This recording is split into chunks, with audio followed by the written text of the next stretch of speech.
বাংলাদেশের মাটিতে জন্ম নিয়ে ধন্য হলাম চিরধন্য।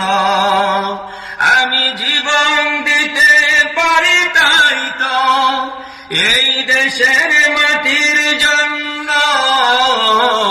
বাংলাদেশের মাটিতে জন্ম নিয়ে ধন্য হলাম চিরধন্য। তিতামির শরিয়াতুল্লাহ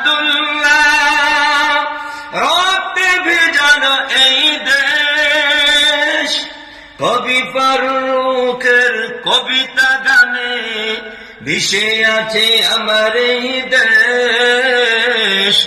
এই দেশটাকে তাই হতে দেব না বর্গের হাতে কোনো পণ্য। বাংলাদেশের